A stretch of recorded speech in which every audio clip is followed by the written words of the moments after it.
Welcome to Mamahood After Trauma, where we stop pretending and heal out loud. I'm Emily Cleghorn, trauma survivor, cycle breaker, and mama rebuilding from the inside out. If you're ready to break cycles, trust yourself again, and rise without shame, you're in the right place. Let's go. Before we dive in, I want to introduce you to something brand new. If you love the podcast and want a deeper connection to your healing, check out the monthly Peace Pack, a small trauma-informed tool delivered each month straight to your mailbox to help you find calm in the everyday. You'll also get access to our private Patreon community where mamas like you can share, support, and learn together.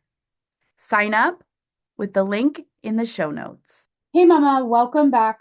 Welcome to the Mamahood After Trauma podcast. Today on the podcast, I want to start by asking you a question.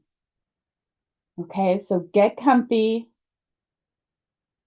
and here it is. If something goes wrong, okay, if something goes wrong, if something goes not according to plan, do you immediately assume that it's your fault? Yeah, that's not random, Mama. So the pattern here that we often find ourselves in is a pattern of hyper awareness. And this is a survival mode mechanism, is we become so hyper aware of everything that's going on around us, and we take ownership of it. And I think we do this, especially as moms. We are so hyper aware of everything that's going on in our house, what our kids need, what our significant other needs, when the appointments are, when things need to be renewed, when the bills are due, all of these things that we keep track of and monitor. And we do this, and we learned to do this in childhood. But in childhood, we became hyper aware because we needed to survive. I can remember back when I was a 6-year-old little girl. I learned how to be hyper aware so that I would know where my stepbrother was at all times. I would know where my dad was to know if I needed to be extra aware.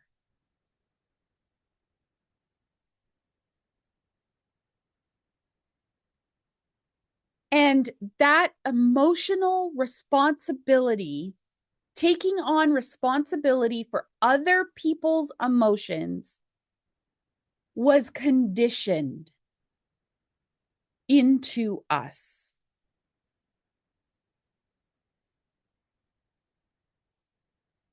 Don't do that. You're going to make your father mad. Don't do that. You're going to make your grandmother upset. So now my actions I need to hold back my actions so that grandma is okay.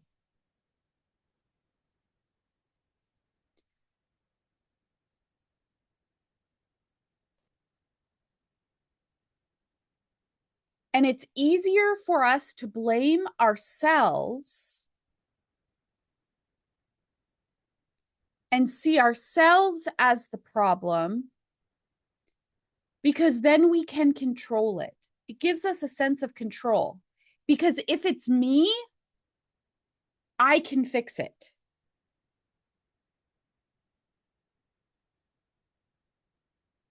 If it's me,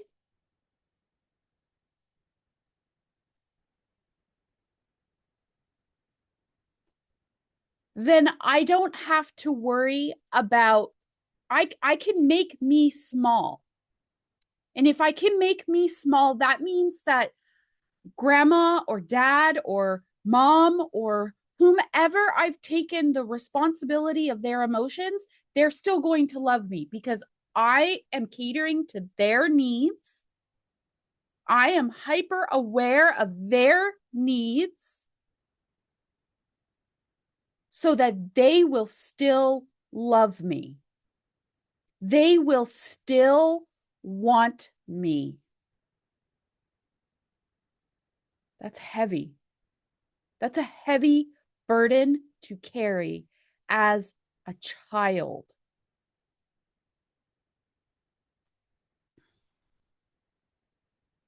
And so, what does this cost us in adulthood?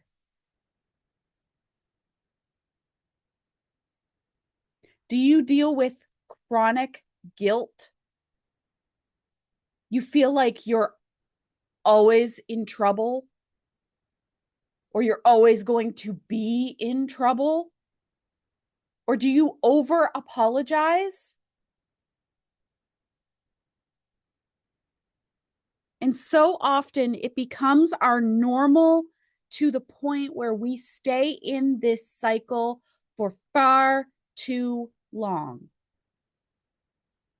Because when we were children and we were doing it for survival, it served a purpose.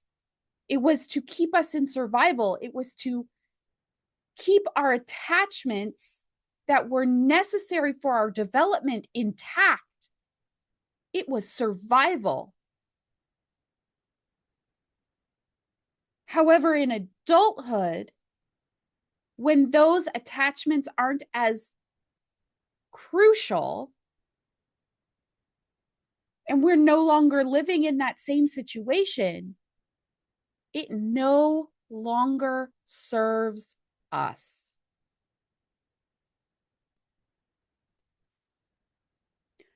Self-blame is a survival strategy, not the truth.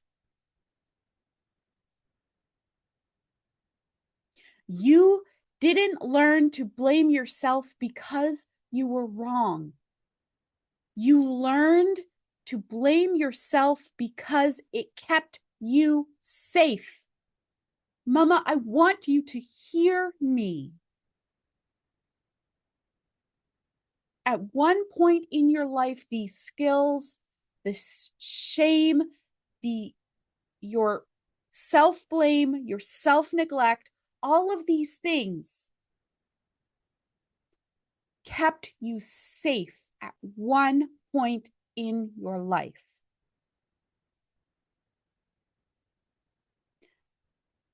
But now they're not serving you anymore. We can say thank you. I've got this now.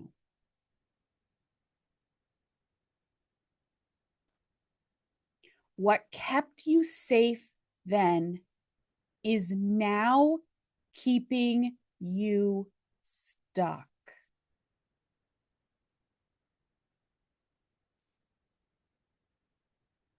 If you're starting to see this pattern in real time, but you don't know how to interrupt it yet, it's okay. That's exactly what we work through in a heart-to-heart call. And so I would love to sit down via Zoom with you and have a conversation and move the needle for you. if you're ready. Mama, I am so proud of you for showing up and doing the hard work, because it is hard. It's really hard. Until next time, Mama, mend the past so you can mama in peace. Thanks for listening to Mamahood After Trauma. Take one insight from today, breathe, reflect, and keep healing out loud. Subscribe to the podcast for more stories, tools, and support. And remember, Mama, you're breaking cycles and rising with honesty. Until next time, mend the past so you can mama in peace.